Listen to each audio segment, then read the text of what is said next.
What's going on, guys? Welcome back to the channel.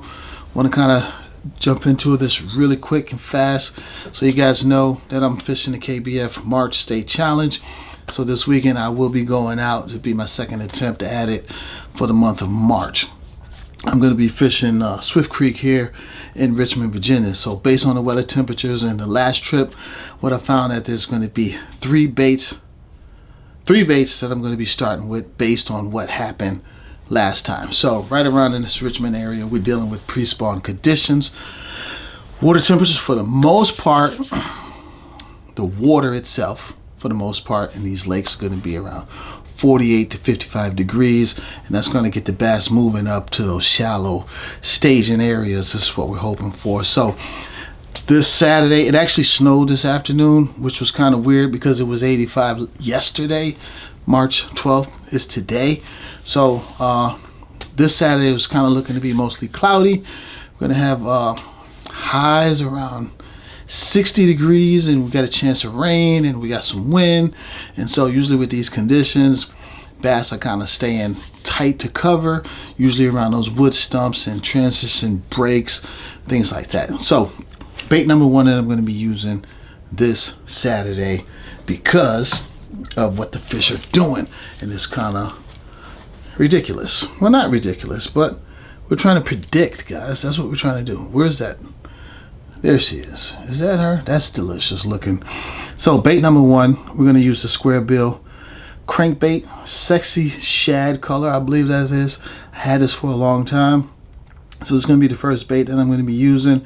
It's a Squarebill, as you can see, and it's already proved itself. The last time I was out, I caught a fish deflecting it off a fallen tree at the last minute because I didn't stick to the game plan. So when I'm going to throw is going to be early morning when the wind is blowing into the banks, cloudy conditions, and things of that nature. So the depth that I'm going to be throwing it at is around 2 to 6 feet. We're going to be chasing again fallen trees, laydowns, stumps, riprap banks. Right now, pre-spawn bass, again, shallow, feeding shallow. That is the key thing going on right now because they're not always committed to slower moving bottom baits. So that's what it is. So when the crankbait kind of sometimes hits off of something, goes flying by them, sometimes it creates a reaction bite. And that's what we want to have happen. And at the same time, we get a chance to cover water. Bait number two.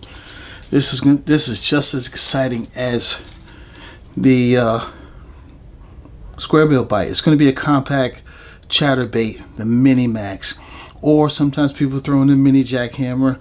We kind of run to the next best thing when it comes out. This is the second bait that I have tied on. It's going to be a compact Chatterbait. This is the Mini Max. When I'm going to throw it, again, windy banks, slightly stained or muddy water. And it's kind of when we're covering water to look for fish.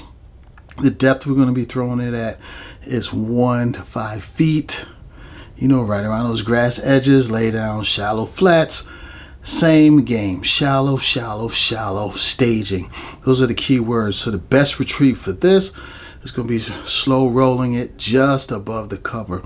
This bait is really good when bass are kind of transitioning towards spawning flats, and it lets you cover water pretty doggone quick, pretty quick. And it's a fun catch. I mean, it's a fun bite. So I'm excited, so I'm out of breath talking about this. So our next bait is going to be the creature bait. This is going to be fun as well too, guys. I'm actually going to go with one color on this, and this is going to be Bama Bug. And this is the third bait that I'm having the arsenal and the plan of attack. So after I locate fish with those reaction baits, can you see that?